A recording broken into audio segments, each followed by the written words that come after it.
Assalamualaikum warahmatullahi wabarakatuh. Salam sejahtera untuk kita semua.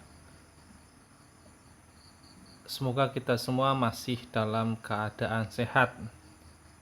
Yang sakit semoga cepat sembuh. Yang sembuh, yang sudah sehat, semoga tetap bisa menjaga kesehatannya. Oke, kita lanjut pada pertemuan ketiga, ya. Kita akan melanjutkan pembahasan kemarin. Kalau kita kemarin sudah membahas tentang siklus penelitian dari Wells, ya. Sedikit review saja bahwa kalau kita menggunakan metodologi kuantitatif, kita sedang pada proses di bagian yang sebelah kanan, ya, karena kuantitatif itu menggunakan logika deduktif, ya. Semua diawali dari teori, ya. Semua diawali dari teori. Dan nanti hasilnya adalah sebuah observasi data.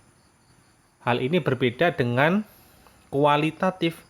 Kalau kualitatif itu menggunakan logika induktif, ya.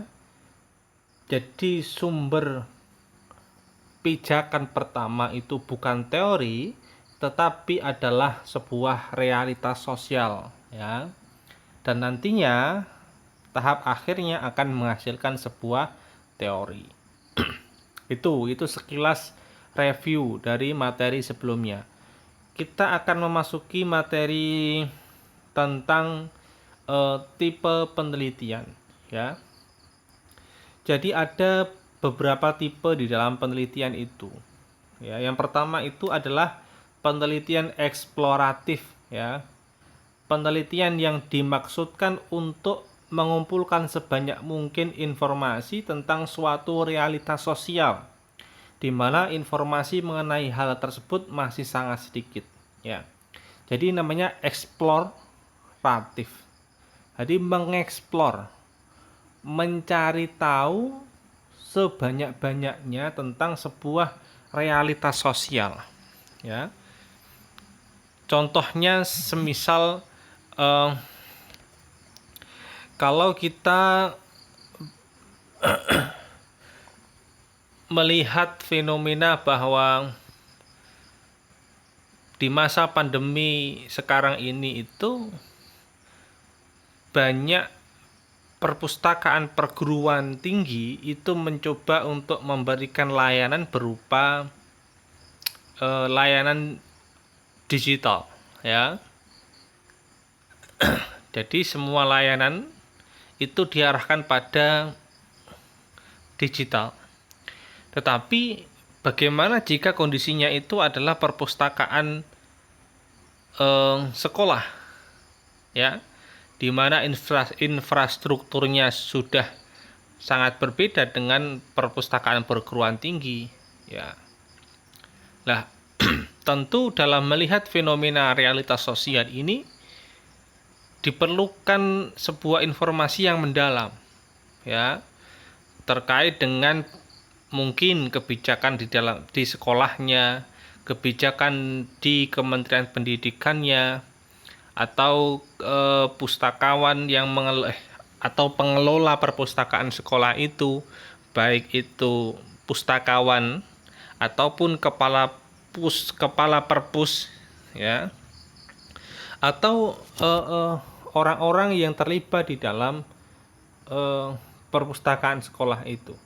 Jadi sifatnya itu mengeksplor semuanya, ya, dieksplor. Karena apa? Karena informasi tentang hal itu masih sedikit, ya.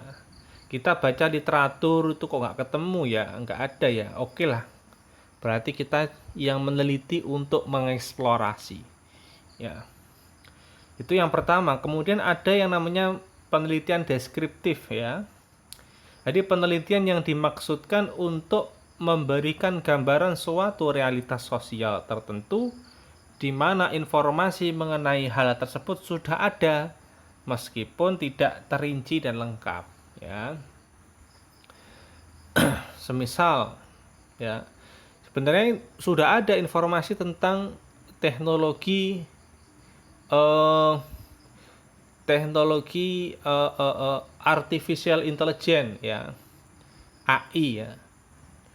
Artificial intelligence itu kalau di dalam penerapannya di bidang perpustakaan itu sejauh mana gitu, ya. Apakah memang itu akan berbentuk robot yang kemudian itu akan memusnahkan eh, tenaga pustakawan, ya, tenaga manusia, atau bagaimana gitu kan. Nah, itu sifatnya mendeskripsikan sejauh mana penggunaan teknologi artificial intelligence di dalam pelayanan perpustakaan, ya. Semisal contoh lain adalah analisis Internet of Things, ya. Analisis opak, semisal opak itu walaupun sudah ada, tapi kan setiap objeknya, setiap di mana opak itu digunakan pasti akan mempunyai keunggulan dan kelemahannya yang masing-masing, ya. Maka itu akan dideskripsikan gitu. Jadi informasinya sudah ada tetapi tidak rinci dan lengkap, maka dilakukan yang namanya penelitian deskriptif, ya. Kemudian yang tipe ketiga itu ada yang namanya penelitian eksplanasi, ya, mengeksplan. Jadi penelitian yang dimaksudkan tidak sekedar memberikan gambaran mengenai realitas sosial tertentu, tetapi juga ingin mengetahui, ya, hubungan dari masing-masing realitas sosial itu, ya.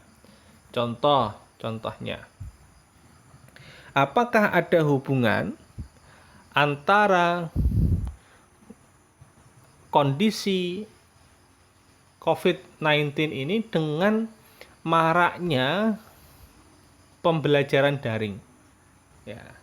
Apakah ada hubungan itu, ya, antara kondisi COVID dengan pembelajaran daring? Oh, ternyata ada hubungannya. Karena apa? Kalau COVID itu kita nggak boleh bertatap muka, maka kalau pembelajarannya harus dilakukan secara virtual.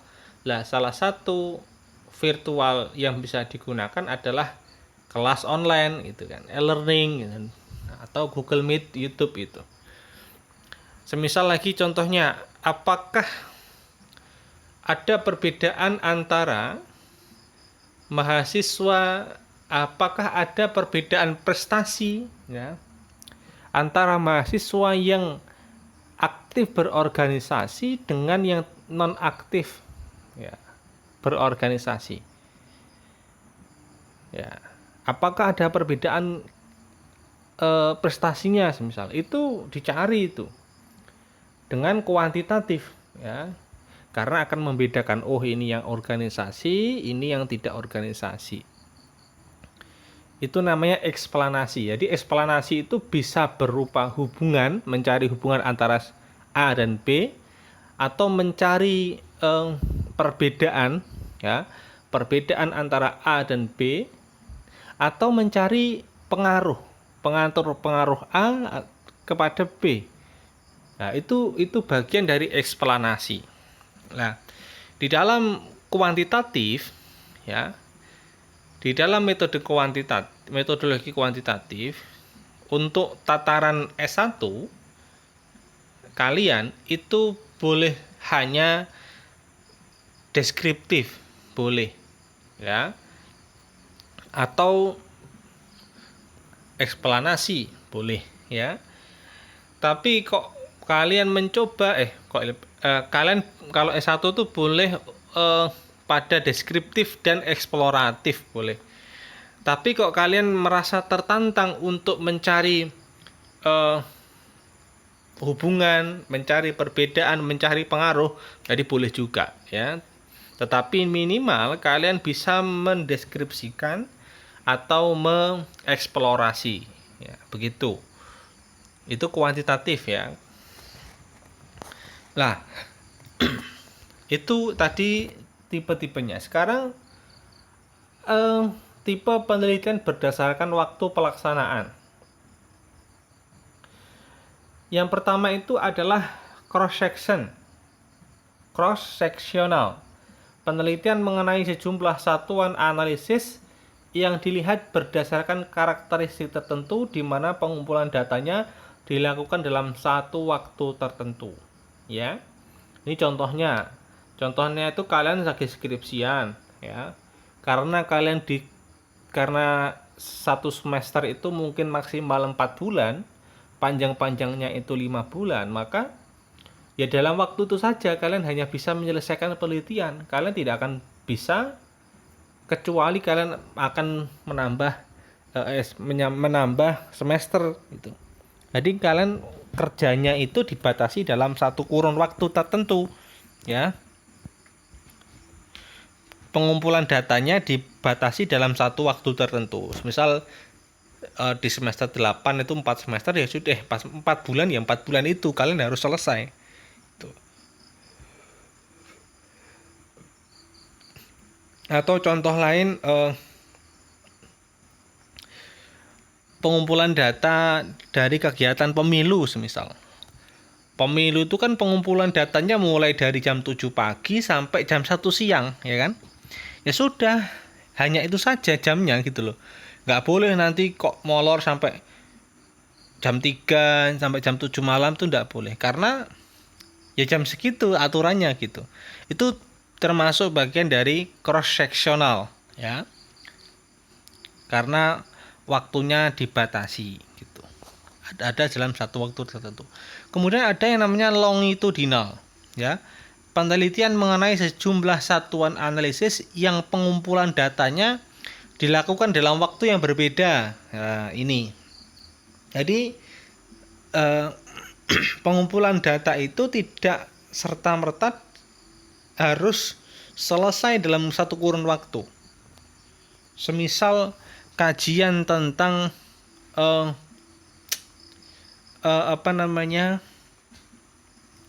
kajian tentang tingkat kemiskinan ya, tingkat kemakmuran ya, itu tidak bisa hanya selesai dalam satu kurun waktu setengah tahun atau 1 tahun, nggak bisa, pasti akan terus bertahap ya. Kajian penelitian tentang kemiskinan, kesejahteraan ya, kemakmuran ya, tingkat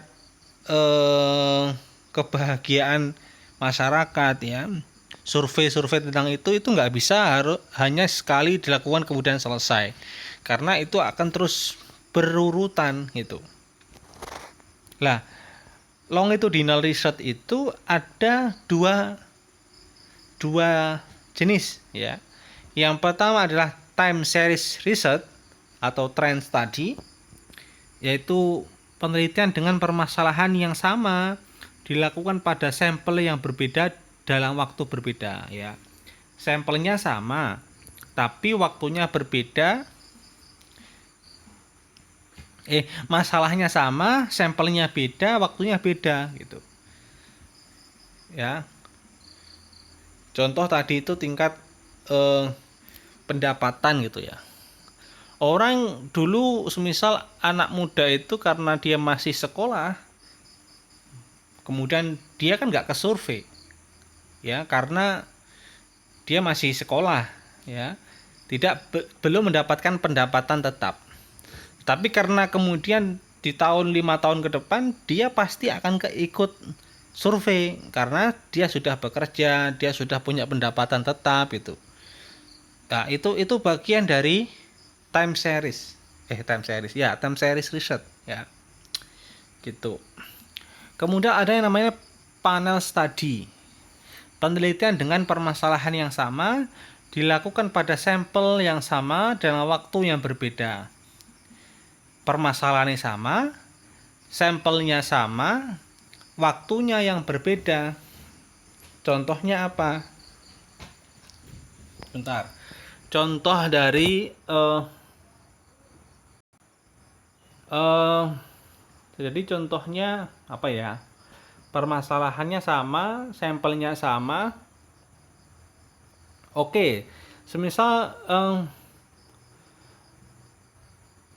survei tentang tingkat pendidikan atau keberhasilan anak SMA di dalam melaksanakan UN, ya, itu kan pasti seorang guru, terutama guru kepala atau guru tentang bidang akademik itu akan mensurvei mahasiswanya ketika tryout pertama, tryout kedua, tryout ketiga sampai nanti UN. Persentasenya meningkat nggak nih, keberhasilan siswanya ini meningkat atau malah turun setiap ada tryout gitu. Nah, itu namanya final study. Ya, jadi permasalahannya sama, gitu ya.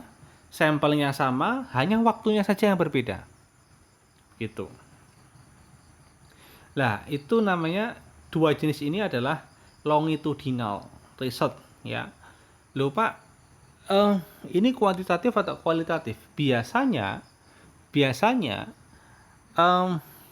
longitudinal research itu adalah pencarian data yang dilakukan dengan menggunakan kualitatif. Biasanya, ya. Biasanya. Tapi karena proses studi, proses kuliah, proses skripsi itu juga bisa dilakukan dalam kurun waktu tadi. Tapi kemudian itu akan kembali pada cross sectional tadi. Itu. Oke, kemudian ada yang namanya penelitian eksperimen, ya. Jadi kalau eksperimen itu adalah untuk menguji hipotesis, untuk mengetahui hubungan sebab akibat antar variabel, ya. Nah, kalau kalian menggunakan kuantitatif itu ada yang namanya hipotesa. Hipotesis. Hipotesis itu adalah dugaan sementara. Apakah ada pengaruh antara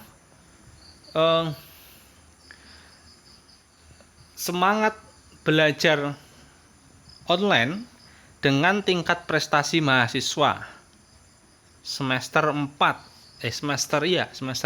gitu ya.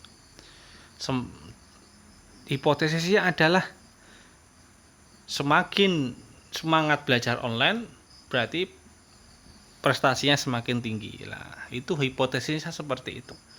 Lah, kalau seperti ini maka itu akan membutuhkan namanya konsep dan variabel.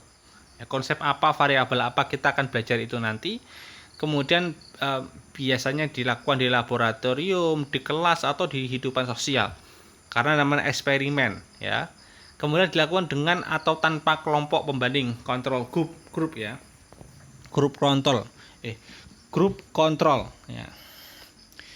Itu tidak harus ada grup kontrol ya. Grup kontrol itu adalah grup yang dibentuk untuk melihat sejauh mana grup yang sedang diteliti itu bekerja. Gitu. Sifatnya mengontrol saja karena seperti itu. Nah, itu kalau penelitiannya eksperimen. Ya, ini ada klasifikasi menurut desain penelitian. Ada eksperimen ya. Kemudian ada survei. Survei itu sifatnya adalah untuk membandingkan atau menghubungkan ya. Tingkat kepuasan mahasiswa IP terhadap dosen selama mengajar pembelajaran online ya. Itu disurvei saja mulai dari semester 2 sampai semester 8 itu. Atau grounded research. Jadi eksploratif desain untuk membangun konsep atau generalisasi teori. Nah, kalau grounded research itu adalah wilayah kualitatif ya, metodologi kualitatif. Jadi begitu. Ini tidak ini. Oke. Jadi begitu saja kelas kita pada pertemuan ketiga ini. Kita akan lanjutkan pada pertemuan berikutnya. Saya akhiri. Assalamualaikum warahmatullahi wabarakatuh.